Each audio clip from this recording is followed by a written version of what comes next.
Assalamualaikum warahmatullahi wabarakatuh. Alhamdulillahirabbil alamin wa bihi nasta'inu ala umuri dunya waddin wassalatu wassalamu ala asyrafil anbiya wal mursalin sayyidina wa maulana wa nuri qulubina wa tabibi anfusina Muhammadin habibir rabbil alamin wa ala alihi wa sahbihi ajma'in. Subhanaka la ilma lana illa ma 'allamtana innaka antal alimul hakim. Rabbi shrah li sadri wa yassir li amri wahlul 'uqdatam min lisani yafqahu qawli bi jahin Nabi Muhammad sallallahu alaihi wasallam wa alihi amma ba'd.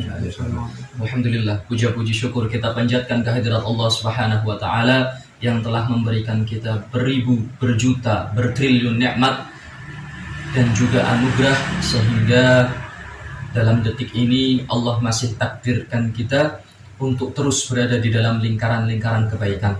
Dan semoga Allah istiqomahkan kita, karena kullun muyassarun lima khuliqalah. Sesuatu atau seseorang itu akan dipermudah menuju jalan yang memang untuk itu dia diciptakan. Maka siapa yang diciptakan untuk surga, dia akan dipermudah untuk menempuh jalan menuju surga. Siapa yang diciptakan untuk neraka pun demikian, akan dipermudah untuk menempuh jalan menuju tempat tersebut. Yang kedua, salawat salam semoga selalu tercurahkan kehadirat baginda Nabi besar Muhammad sallallahu alaihi wasallam dan beserta keluarganya. Nabi yang barusan kita panjatkan qasidah-qasidah memuji terhadap dirinya, memuliakan beliau, meskipun tetap benar perkataan seorang penyair, ma madahtu qasidati bi Muhammadin walakin mudihat qasidati ma madahtu Muhammadan bi qasidati walakin mudihat qasidati bi Muhammadin. Aku tidak memuji Nabi Muhammad dengan syair-syairku, akan tetapi syairku yang menjadi terpuji sebab memuji Nabi Muhammad. Nabi Muhammad yang dikatakan oleh Al-Imam Al-Busiri, wa kaifa ya'rifu fi dunya haqiqatahu, dari mana bisa diketahui hakikatnya Nabi Muhammad di dunia ini. Nabi Muhammad terlalu dalam. Beliau itu samudra hakikat yang terlalu dalam, yang tidak akan pernah ada makhluk yang bisa mengetahui hakikat Nabi Muhammad, termasuk malaikat Jibril gak akan pernah tahu bagaimana hakikatnya Nabi Muhammad. Hanya satu yang mengetahui hakikat Nabi Muhammad, yaitu pencipta Muhammad. Bahkan saking tingginya derajat Nabi Muhammad, sampai dikatakan ma fauqa qadri Muhammadin illallah. Tidak ada yang lebih tinggi dari Nabi Muhammad kecuali Allah Subhanahu wa taala. Nabi Muhammad sampai beliau itu sosok manusia, iya. Beliau itu adalah memiliki sifat basyariah, iya. Namun Allah Subhanahu wa taala untuk menegaskan sifat basyariahnya Nabi Muhammad saja, sampai Allah memerintahkan Nabi Muhammad untuk mengatakan, qul innama ana basyarum mithlukum yuha ilayya annama ilahukum ilahu wahid. Tetapi yang menjadi syahid dalam ayat ini selain kalimat tadi annama ilahukum ilahu wahid, yang menjadi syahid adalah qul innama ana basyarum mithlukum yuha ilayya. Allah berfirman kepada Nabi Muhammad, qul, katakan wahai Muhammad, kalimat perintah. Innama ana basyarun. Innama merupakan adatul hasr, untuk membatasi. Dalam ilmu nahwu, innama merupakan adatul hasr, untuk membatasi. Kalau diterjemahkan dalam bahasa Indonesia, artinya cuma. Innama artinya cuma. Berbeda dengan inna. Inna artinya sesungguhnya, kita tahu. Namun kalau ketambahan ma, innama, itu adatul hasr, diartikan cuma. Qul, katakan wahai Muhammad, innama ana basyarum mithlukum. Aku ini cuma seorang manusia. Mithlukum, sama seperti kalian. Yuha ilayya. Cuma bedanya aku dikasih wahyu, kalian tidak dikasih wahyu. Nah, kita tahu Nabi Muhammad itu manusia. Sebagaimana kita manusia, dan kita tidak perlu memproklamirkan diri kita sebagai manusia. Orang sudah tahu kalau kita manusia. Tapi Nabi Muhammad sampai diperintahkan oleh Allah untuk memproklamirkan dirinya adalah manusia. Kenapa? Karena pada saat itu para sahabat sudah mulai bingung. sudah mulai bingung.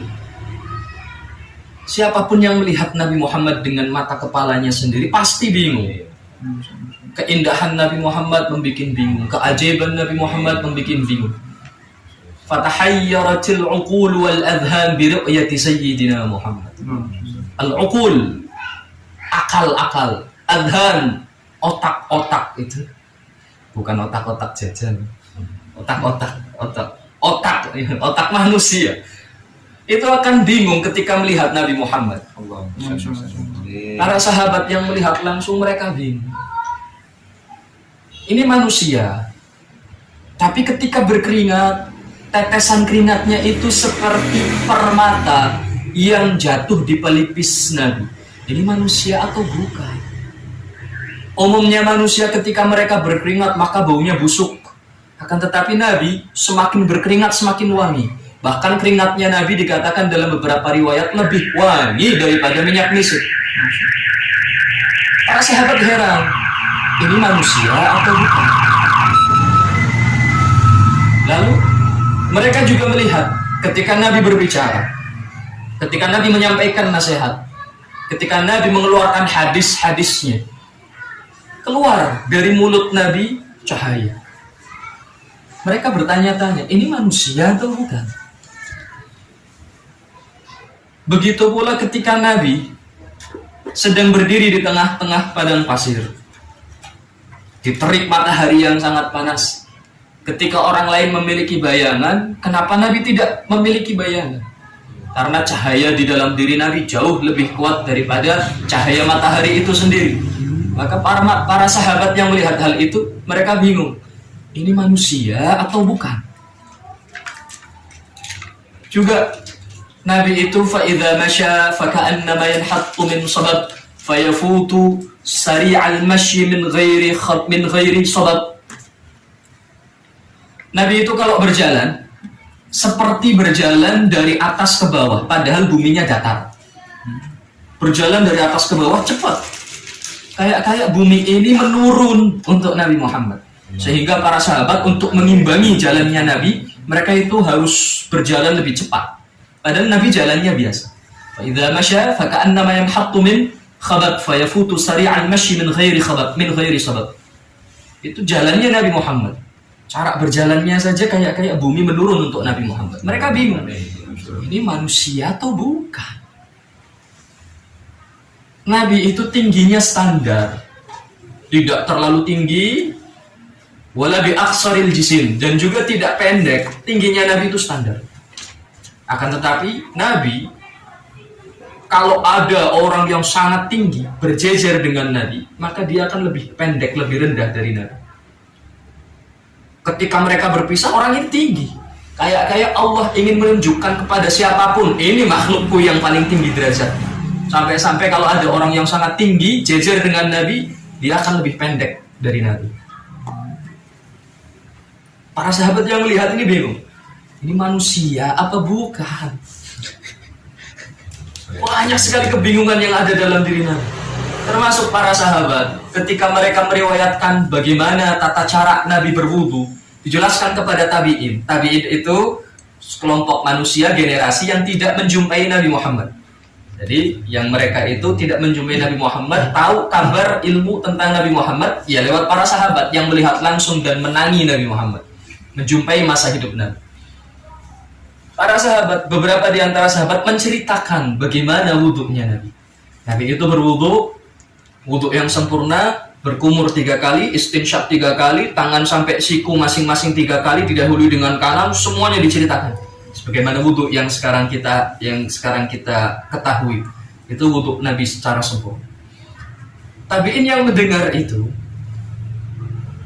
mereka terproyeksikan dalam otak mereka bahwa oh berarti ini kira-kira minimal harus sekian banyak airnya, minimal 1 ember airnya, karena wudhu dengan cara seperti itu minimal 1 ember. Begitu para sahabat menjelaskan bahwa Nabi melakukan wudhu yang sempurna ini dari awal sampai akhir itu hanya dengan air 1 mud. Para tabiin kaget. 1 mud. Satu mut itu mungkin kalau diibaratkan segini. Satu mut. Bahkan mungkin ini lebih banyak daripada satu mut. Satu mut. Para tabiin kaget. Satu mut wudhu yang sempurna. Sahabat yang lihat keheranan para tabiin menanyakan, kalian heran? Loh ya bagaimana nggak heran? Wudhu yang kau ceritakan itu butuh air yang banyak, tapi Nabi melakukannya dengan satu mut air saja. Ya jelas kami heran. Sahabat menyatakan, kalian yang mendengar itu heran. Kami yang melihatnya langsung dengan mata kepala kami sendiri, kami lebih heran daripada kalian. Kok bisa? Para sahabat bertanya, ini manusia atau bukan? Apabila ada satu tetes keringat yang mengalir dalam diri Nabi dari atas, dibiarkan ke bawah terus, maka tidak berkurang satu tetes itu saking halusnya kulit Nabi Muhammad SAW. Ini manusia atau bukan? Belum lagi kita berbicara tentang riqun Nabi. Riq. Apa riq? Ludahnya Nabi. Bahkan ludah. Sesuatu yang jika ada pada diri orang lain, ini sesuatu yang menjijikan. Tapi jika ada pada diri Nabi, ini sesuatu yang sangat mulia. Ludahnya Nabi itu luar biasa. Satu, ketika ada satu sahabat yang tangannya terpotong datang kepada Nabi, ya Rasulullah, wahai Nabi Muhammad, aku potong tanganku ini karena telah menamparmu. Karena saat itu dia nggak tahu kalau ini adalah Nabi Muhammad, ditampar. Sebagai bentuk permohonan maaf dia potong dan dia laporkan kepada Nabi Muhammad, wahai Muhammad, ini aku potong tanganku karena aku tidak tahu kalau itu adalah dirimu. Nah, sahabat ini tinggal jauh di luar kota Madinah, makanya nggak tahu kayak apa Rasulullah. Maka Rasulullah ambil itu potongan tangannya, dikasih ludah, lalu ditempelkan lagi, diusap kembali seperti semula. Ada kamakana. Para sahabat yang melihat hal semacam ini, mereka bertanya-tanya, ini manusia atau bukan? Sahabat Qatadah berperang. Ada satu anak panah menusuk, menancap di bola matanya, dicabut bola matanya keluar. Menuju Rasulullah, ya Rasulullah, aini, mataku ya Rasulullah, mataku terlepas. Terus walakal jannah, sabar, kau akan dapat surga. La ya Rasulullah, aini ya Rasulullah, aini ya Rasulullah, wal jannah. Aku dapat mata kembali dan juga dapat surga ya Rasulullah. Itu lebih baik. Digoda terus Rasulullah, dibujuk terus sampai akhirnya Rasulullah mau meludah dan menempelkan ludah tersebut kepada matanya yang terlepas, lalu mengembalikannya. Fa'ada kamaka, kembali seperti semula, normal, bisa melihat lagi. Bahkan penuturan Qatadah, sahabat Qatadah mengatakan, wallahi, demi Allah, mata yang ketempelan dengan ludahnya Nabi Muhammad jauh lebih terang, jauh lebih jelas, jauh lebih tajam untuk melihat ketimbang mata yang satunya. Ini penuturan sahabat Qatadah. Wa'ainu Qatadatin khulha dalila. Allah. Itu wa'ainu Qatadah, matanya Qatadah, khulha dalila. Jadikan itu sebagai dalil betapa mulianya Nabi Muhammad. Jangankan Nabi Muhammad, ludahnya saja luar biasa. Maka para sahabat yang melihat hal ini, mereka bingung. Ini manusia bukan? Manusia nggak semacam ini. Tapi ini kok kayak gini? Ada satu lagi sahabat, dijuluki sahabat karena pernah menjumpai Nabi. Padahal pernah sekali menjumpai Nabi di masa kecil. Sahabat ini terkenal gagah, putih, bersih, beristri 4. Istrinya 4. Cuman penuturan istri-istrinya, ini pernah kami sampaikan juga. Penuturan istri-istrinya ini, kami setiap hari mandi, kami setiap hari berdandan, kami setiap hari memakai wangi-wangian. Tapi kami yang melakukan itu semua, mandi, berdandan, wangi-wangian, masih kalah dengan suami kami. Kalah wangi, kalah bersih, kalah indah dari suami kami yang tidak pernah mandi. Lalu pernah satu ketika salah satu istrinya bertanya, apa rahasianya? Gak pernah mandi, maksudnya sangat jarang mandi itu, tapi tetap wangi, tapi tetap indah, kulitnya putih bersih. Apa rahasianya? Sahabat ini menceritakan, dulu semasa aku kecil, aku pernah berjumpa dengan Rasulullah Shallallahu Alaihi Wasallam. Yaitu ketika aku terkena borok sekujur tubuhku, maka ibuku membawa kepada Rasulullah, membawa diriku kepada Rasulullah. Rasul memerintahkan untuk melepas bajuku, maka aku semuanya dilepas. Saat itu Rasul meludah ke tangannya, lalu mengusapkan ludah itu ke seluruh tubuhku, sehingga aku pun mendapatkan kesembuhan dari Allah. Semua luka-luka yang ada di dalam tubuhku ini sembuh, dan tidak hanya sembuh, pun tak berbekas. Tidak hanya tak berbekas, kulitku menjadi indah, kulitku menjadi putih. Tidak hanya menjadi indah dan putih, keringatku menjadi wangi semenjak saat itu. Shallu ala Nabi Muhammad. Ludah siapa yang memiliki keistimewaan semacam ini selain ludah Nabi Muhammad Sallallahu Alaihi Wasallam? Para sahabat yang melihat itu, mereka bertanya-tanya, ini manusia apa bukan? Ini Nabi Muhammad. Lalu pernah pula sahabat Anas bin Malik, yang menjadi khuddamu Rasulullah, pembantunya Rasulullah, memang dititipkan oleh ibunya kepada Rasulullah semenjak kecil, disuruh untuk khidmah kepada Rasulullah, tahu seluk-beluk bagaimana Rasulullah, yang selalu mulazim dengan Rasulullah dari kecil. Sahabat Anas bin Malik, sepeninggalnya Rasul, beliau itu hidup mengajar para tabi'in. Satu ketika saat beliau sedang mengajar, beliau keluarkan sapu tangannya, lalu beliau perintahkan kepada jariyahnya, pembantunya, untuk membersihkan sapu tangannya itu. Tolong bersihkan sapu tanganku ini. Maka diambil oleh jariyah tersebut, bukannya dicuci, dilempar ke pembakaran, ke tungku pembakaran. Murid-murid Sayyidina Anas bin Malik kaget. Kurang ajar sekali ini jariyah. Disuruh sama Anas bin Malik, malah disuruh untuk mensucikan, membersihkan, malah dibuang ke tungku pembakaran, malah dibakar. Tapi apa yang terjadi setelahnya?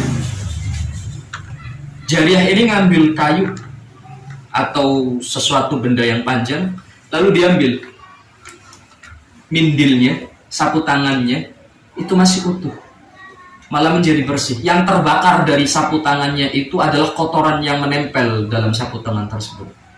Lalu dikembalikan kepada Sayyidina Anas bin Malik.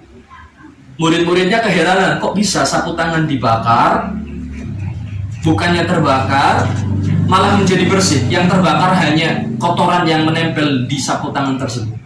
Kata sahabat Anas bin Malik mengatakan, kalian heran dengan hal semacam ini? Ya, kami heran. Tidak usah heran.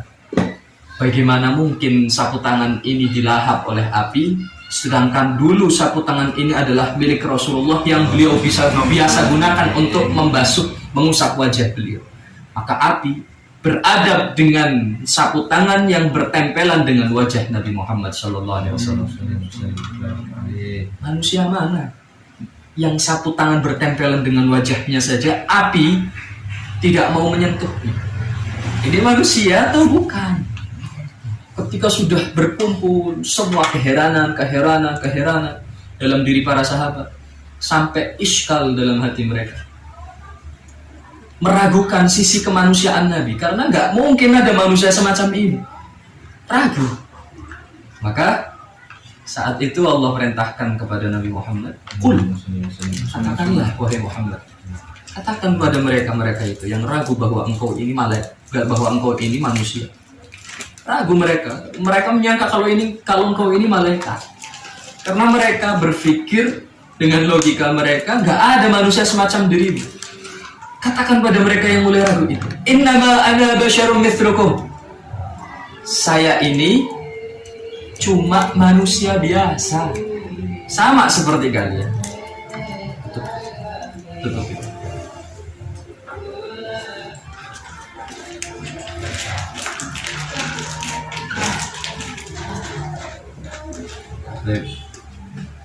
Makanya saat itu Rasulullah diperintahkan oleh Allah untuk mengatakan hal demikian. Kenapa? Untuk menghilangkan keraguan dalam diri para sahabat kalau ini bukan manusia, ini manusia. Karena itulah Allah perintahkan untuk mengatakan demikian. Innama ana basyarum mithlukum, saya ini cuma manusia biasa, sama seperti kalian. Bahkan Nabi Muhammad itu agar diakui sebagai manusia, perlu ada stempel langsung dari Allah. Allah menyuruh Nabi Muhammad, katakan stempel dari Allah untuk melegalisir kemanusiaan Nabi Muhammad. Butuh stempel agar nggak dianggap malaikat. Karena mereka juga bingung, ini manusia kok kayak gini kan?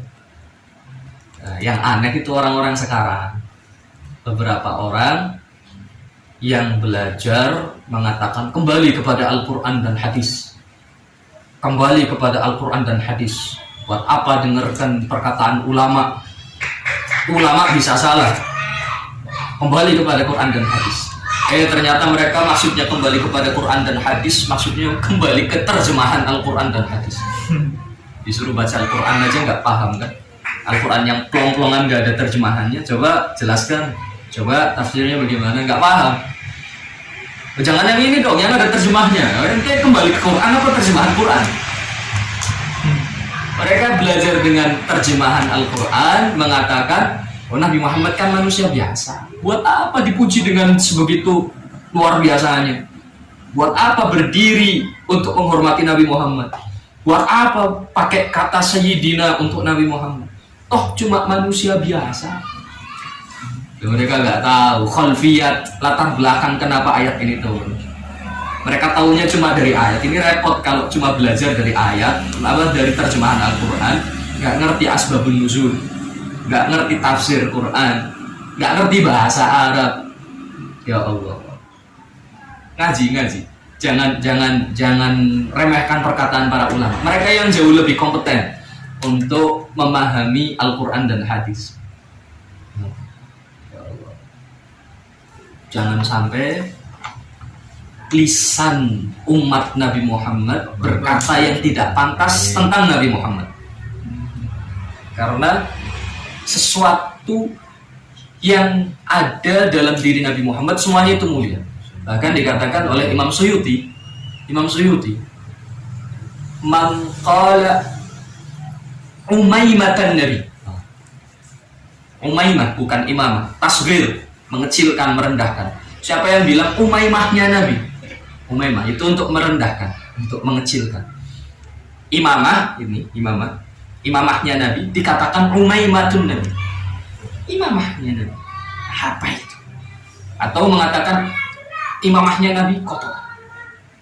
Dengan maksud istihza, untuk merendahkan. Itu sudah A'udzubillahi min dzalik, kharaja min dairatil Islam. Keluar dari ranah Islam sudah. Merendahkan sesuatu yang ada dalam diri Nabi, repot. Efeknya fatal. Pokoknya segala sesuatu yang ada dalam diri Nabi itu mulia. Bahkan terserah ente mau tempelkan kemuliaan jenis apapun, keagungan setinggi apapun kepada diri Nabi, itu cocok semuanya. Fansub ila qadri ila dzatihi ma syi'ta min syarafin. Kata Imam Busiri, terserah kau sematkan dalam diri Nabi sifat-sifat dzatiyah, sifat-sifat tubuhnya yang paling sempurna kayak apapun mesti cocok. Oh Nabi itu matanya paling indah. Iya benar. Hitam matanya Nabi itu pekat, nggak ada kotoran. Benar. Putih matanya Nabi itu putih bersih. Benar. Rambutnya Nabi itu hitam pekat indah. Benar. Semua hal indah jika disematkan dalam diri Nabi itu cocok semua. Fansub ila dzatihi ma syi'ta min syarafin. Sematkan dalam diri Nabi keindahan-keindahan dalam tubuhnya itu semuanya cocok. Wansub ila qadrihi ma syi'ta min 'idhami.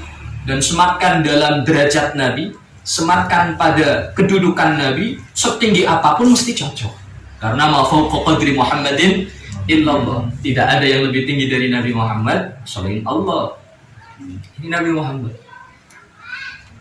Ya dari wa kulluhum min rasulillahi multamisun gharfan minal bahri aw rashfan minad diyami. Bahkan semua Nabi dan Rasul itu multamis, nyari keberkahan dari Nabi. Kayak Nabi ini lautan yang sangat besar, samudra yang bernama Muhammad. Sedangkan para Nabi itu ngambil ghorfan minal bahri, seciduk daripada lautan Nabi Muhammad. Semisal Nabi Ibrahim saja, Abul Anbiya saja ngambil seciduk. Nabi Isa yang dikatakan bisa menghidupkan orang mati ngambil seciduk. Semuanya ngambil seciduk dari lautan Nabi Muhammad. Fa innahu syamsu fadlin hum kawakibuha. Nabi itu matahari kemuliaan. Hum kawakibuha. Para nabi yang lain hanya bintang-bintang. Yuhirna anwaraha linnasi fid dhulami. Yang menyinarkan kepada manusia cahaya matahari keutamaan ini. Tahu kan bintang kenapa bersinar? Planet kenapa bisa bersinar? Karena mendapat cahaya dari matahari. Belajar kan IPA itu? Pernah macam Lil? Orang pernah macam. Ketara. Jadi planet-planet itu kenapa ketika malam hari itu bersinar menunjukkan sinar? Karena sinar itu berasal dari matahari, pantulan matahari. Yughirna anwaraha linnasi fid dhulam. Yang sehingga bintang-bintang itu bisa menunjukkan arah kepada manusia di dalam kegelapan. Nabi Muhammad ditutup dengan syairnya Habib Ali bin Muhammad Al-Habsyi. Beliau katakan, wa ala tafannuni wasifihi biwasfihi yafna az-zaman wa fihi ma lam yusafi.